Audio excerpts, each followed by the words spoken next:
আসিনি, ভাঙড়ের মানুষের ভোট নিয়ে এসেছি। আমি কারো চটি দেখিয়েছি নাকি? ভাঙড়ের মানুষ সুযোগ দিয়েছে, লড়ে দিয়েছি।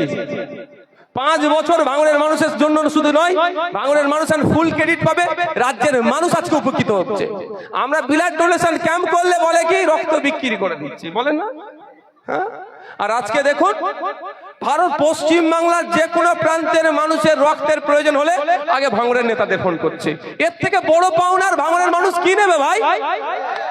যেই ভাঙড়কে বোম গুলি বন্দুকের কারখানা দেখানো হতো, সেই ভাঙড়কে এখন ফোন করছে কেন? যে ভাঙড়ের নেতাদেরকে ফোন করি, আমার পরিবারের কার রক্তের প্রয়োজন আছে, অন্তত তারা রক্ত দিয়ে আমাদের পরিবারের মানুষটাকে সুস্থ করে তুলবে। এই ভাঙড়কে ওরা পছন্দ করছে না। কথায় আছে কি জানেন? অন্ধকারের জগৎ, অন্ধকার জগতের প্রাণী আলোকে পছন্দ করে না। আমরা ভাঙড়কে আলোকিত করতে চাইছি, ওই জন্য ওদের অসুবিধে হয়ে যাচ্ছে। বন্ধুগণ, ভোট ঘোষণা হয়েছে, যথারীতি পার্টি যাকে মনোনয়ন দেবে, কন্টেস্ট হবে।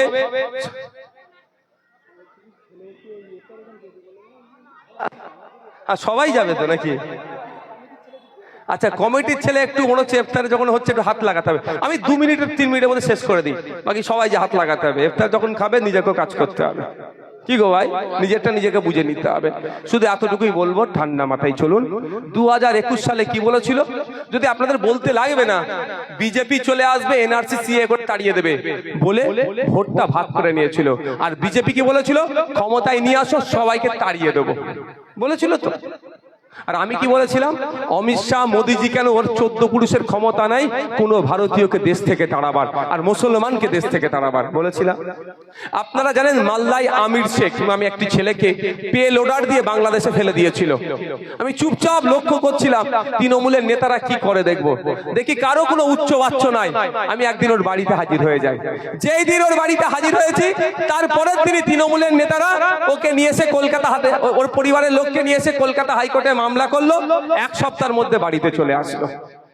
এই হচ্ছে পাওয়ার। কেন বারবার আমরা বলছি? কেন বারবার বলছি? দুটো উদাহরণ দিচ্ছি। একটা হচ্ছে সুজাপুর। সুজাপুরে 1 লক্ষ, প্রায় 1.5 লক্ষের কাছাকাছি ভোটারের নাম অ্যাডজুডিকেশন, ওখানে তৃণমূলের বিধায়ক। আর ভাঙড়ে মাত্র 11,500। কারণ কি? এখানে সংযুক্ত মোর্চা তথা খামচিহ্নের বিধায়ক আছে, ভালো করে জানে, ও কিন্তু ছেড়ে কথা বলবে না। আর এটাও আপনাদের বলছি, যেহেতু কোর্টে আমি গিয়েছি, ও তো লড়াই লড়বো, আর সুপ্রিম কোর্টে একটা অর্ডার দিয়েছে, সে আমি তাকে সম্মান জানিয়ে বলছি। 11,500 হয়েছে, সে কথা আমি আমার লড়াইয়ের জায়গা থেকে কতটা কি করতে পারছি সেটাও দেখিয়ে দেবো আপনাদের, মিলিয়ে দেখে নেবেন পলিটিক্যাল পাওয়ারটা কেন দরকার। তাই বন্ধুগণ, চোখ কান খুলে চলতে হবে। ভোট ঘোষণা হয়েছে, আমি একটা কথা বলেছিলাম, কি বলুন তো? আমি 5 বছরে কি করেছি না করেছি, ভোট শেষের সাথে হয় বাড়ি বাড়ি খামে ভরে পাঠিয়ে দেবো, নাহলে বুথে বুথে বড় বড় ব্যানার করে টাঙিয়ে দেবো। ঠিক আছে? এখন ভোট ঘোষণা হলো, আমাদের তো ঈদের পরে মুডটা আসবে, তাই না ভাই? হ্যাঁ, আর মুড আছে? এখন মুড না, এখন ঈদের মুড।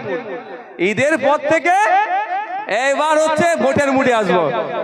ঠিক আছে, ধৈর্য হারালে হবে না, যেটা বলবো সেটা করে দেখাবো, এবং এটাও আপনাদের প্রমাণ দিয়ে দেবো কতটুকু করতে পেরেছি আর কতটা করতে পেরেছি। শুধু একটা উদাহরণ দেব। পশ্চিমবাংলার বিধানসভায় এই বছরে 4,000 মতো কোশ্চেন জমা পড়েছিল। কত? 4,000 মতো। ভাঙড়ের বিধায়কের ওখানে প্রায় 1,450 কোশ্চেন জমা দিয়ে আছে। বুঝতে পেরেছেন তো? মেনশন পশ্চিমবাংলা বিধানসভায় 250 মতো এবারে হয়েছিল। 5 বছরে 250 মতো মেনশন হয়েছিল। ভাঙড়ের বিধায়কের একার 56টা মেনশন দিয়ে আছে ওখানে। বুঝতে পারছেন কেন আমার উপর এত রাগ? আমাকে পেন দিলে তো পেন ভেঙে ফেলবো না। ফর্ম, গণনা ফর্ম কেন ফিল আপ করেছিলাম, গোসা দেখাচ্ছিল। আমি চ্যালেঞ্জ করেছিলাম, আসো দুজনে মিলে বসি, 1 মিনিট 10 মিনিট টাইম দেওয়া হবে, কে কটা ফর্ম ফিল আপ করে দেখি। ওনাকে দিলে তো হয়তো উনি পেন ভেঙে ফেলবেন। ছিল রাগ আমার ওপরে।